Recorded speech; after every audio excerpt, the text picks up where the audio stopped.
बिहार में नॉमिनेशन का दौर चालू हो चुका है और दूसरे चरण को लेकर 20 तारीख को अंतिम तिथि भी निर्धारित की गई है। क्या लगता है किस दिन आपका नॉमिनेशन होगा और क्या क्या तैयारी है? Sir, thank you very much कि आप लोग यहाँ पे आए। अब नॉमिनेशन की प्रक्रिया हमारी जो है कल से चालू होगी। कल हम जो है 2 बजे के बाद यहाँ पे नॉमिनेशन करने जा रहे हैं हम लोग एसडीएम ऑफिस फुलपरास, और यहाँ से इस बार जनता हमें लेके जा रही है नॉमिनेशन करने, क्योंकि मैं नॉमिनेशन करने नहीं जा रहा हूँ। जो हमारे गार्जियन हैं जो पिछले 30-35 साल से बहुत परेशान हैं, वो उन्होंने कहा बेटा तू अब आ गया है, अब मैं तेरे को लेके चलता हूँ, नॉमिनेशन करवाता हूँ। मेरे जो गार्जियन हैं, मेरे जो युवा बंधु हैं, वो सब लोग तैयार हैं और मैं नॉमिनेशन करने जा रहा हूँ बड़ी ज़ोर शोर से। आज पूर्व विधायिका जो फुलपरास की रही है, उन्होंने नामांकन कराया है। नामांकन के बाद उन्होंने बोला है कि हमने फुलपरास को विकास की पटरी पे ले आए हैं और आज फुलपरास विकास के नाम से जाना जाता है।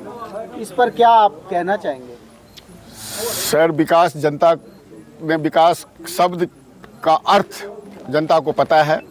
विकास शब्द जो है कोसी में ही बह गई है। हाँ, उनके घर का विकास जरूर हुआ है जो जनता को पता है, और फुलपरास में वो विकास किए हैं। लेकिन फुलपरास खाली फुलपरास से नहीं होता है, उसमें घोंघडिया भी है, उसमें मधेपुर भी है।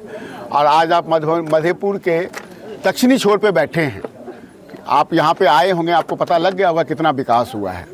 मैं बोलने की ज़रूरत नहीं है मुझे।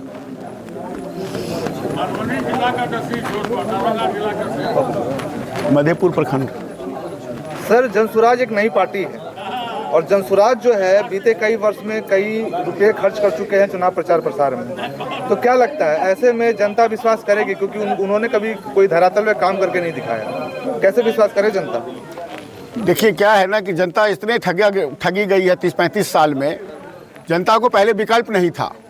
पहले लालू जी के डर से नीतीश जी के डर से लालू जी को वोट दिया जाता था, विकल्प नहीं था। जनता तो परेशान है। आप वोट का परसेंटेज देख लीजिए, वोट बिहार में कितना गिरता है। कुछ तो लोग ऐसे हैं जो भाई ना लालू जी को पसंद करते हैं ना नीतीश जी को पसंद करते हैं। तो जो बीच की जनता है वो किसको पसंद करेगी? उनके पास कोई ऑप्शन नहीं था, उनके लिए एक जनसुराज ऑप्शन आया। और अभी तक हमें मौका ही नहीं मिला। तो अभी हम कैसे बता सकते हैं कि जनता जो है हम पे विश्वास करेगी? हम जब सरकार में आएंगे, अब हमारा काम देखेंगे, तो जनता को दूसरी सरकार पे जाने की जरूरत ही नहीं, सबको भूल जाएंगे वो। क्या लगता है अभी एनडीए सरकार जो है धड़ाधड़ स्कीम लाए जा रहे हैं, इस फ्री वीज का जो है इफेक्ट पड़ सकता है जनसुराज पे? सर, उससे कोई फर्क नहीं पड़ता। जनता अब समझदार हो गई है, ठीक है ना। फ्री में जो मिलता है और आपको पता है कि फ्री की रेवड़ियाँ क्या हो। अरविंद केजरीवाल ने भी फ्री की रेवड़ियाँ लोगों को खिलाए, और देखिए आप आज अरविंद केजरीवाल का क्या हाल है। तो ये तो चुनावी प्रलोभन है। तेजस्वी यादव ने ये कहा है, मैं देखा हूँ, सुना हूँ कि 3.5 करोड़ हम नौकरी दे देंगे। मैं दावे के साथ कह सकता हूँ कि तेजस्वी यादव बिहार, यूपी 3 स्टेट का यदि बजट लगाए तो भी 3.5 करोड़ सरकारी नौकरी में जगह नहीं है। वो कहाँ से दे देंगे, क्या काम कराएंगे? तो विजन है ही नहीं, कुछ भी बोल देना, चूंकि वो करना तो है ही नहीं। अपना इलेक्शन का मुद्दा बना देंगे, अपना उसमें छाप देंगे, उससे नहीं होता है। सर, बिहार की जनता बहुत समझदार है। अब वो जो मोबाइल जो है ना, सबको सिखा दिया है कि हमें क्या करना है, कौन हमारे लिए बेटर है। सर, पिछली बार फुलपरास से कांग्रेस के कैंडिडेट हुए कृपानंद पाठक, जहां पर एक तरफ ब्राह्मणों के कुछ वोट से वे हार गए। क्या लगता है इस बार क्या ब्राह्मण वर्ग का आपको सपोर्ट मिलेगा? क्योंकि जिस हिसाब से ब्राह्मण वोट करते हैं, कहीं ना कहीं एनडीए की तरफ ज़्यादा झुकाव दिखता है। सर, बिल्कुल आपने ठीक कहा। देखिए, हमारे जनसुराज पार्टी में पहली बात तो जात पात है नहीं। हम जात पात पे भरोसा रखते ही नहीं हैं, विश्वास ही नहीं करते।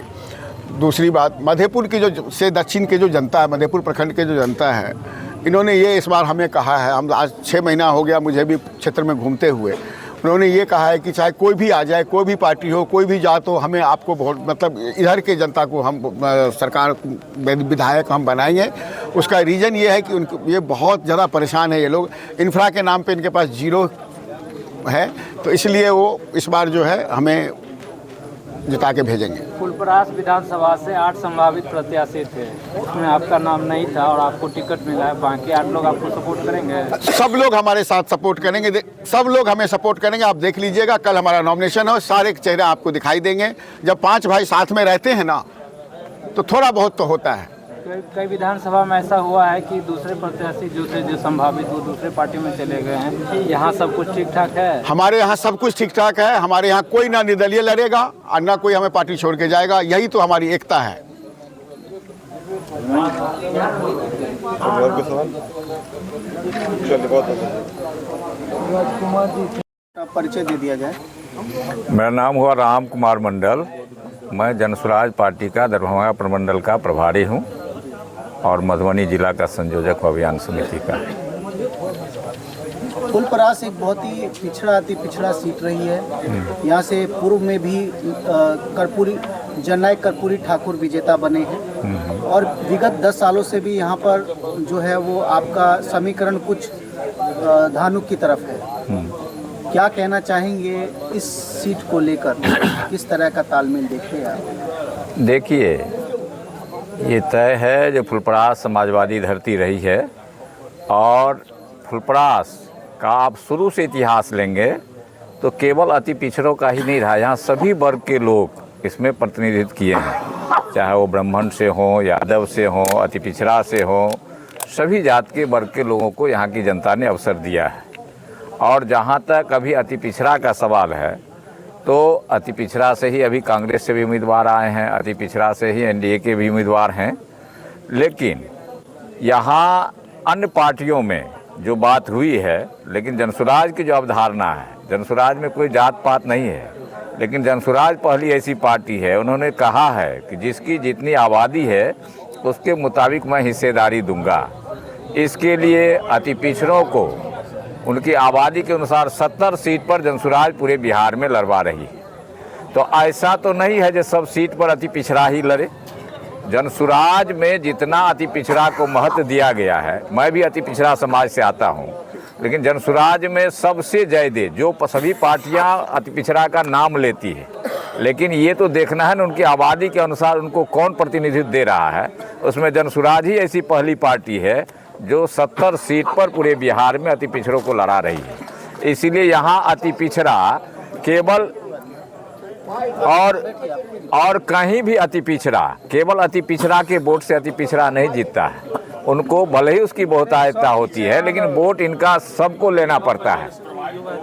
तो इसलिए यहाँ फुलपरास में इस बार जो जनसुराज ने प्रतिनिधित्व दिया है यहाँ उम्मीदवार, वो सवर्ण समुदाय से है। तो ये जो जगह बना है जिला में, यहाँ जो 10 विधानसभा, उसमें जिनकी जो आबादी है उसके मुताबिक ये सीट अति पिछड़ा में नहीं जाकर सवर्ण समुदाय में जनरल में आया है, जिसके अनुसार जलेंद्र मिश्र जी को यहाँ जगह मिली है। तो इसमें अति पिछड़ा समाज सब सीट पर तो नहीं लड़ सकता है, लेकिन जहाँ उनकी भागीदारी है उस सीट पर वो लड़ रहे हैं। जहाँ दूसरे लोग भी लड़ रहे हैं, वहाँ अति पिछड़े समुदाय का संपूर्ण वोट जनसुराज को मिलने जा रहा है।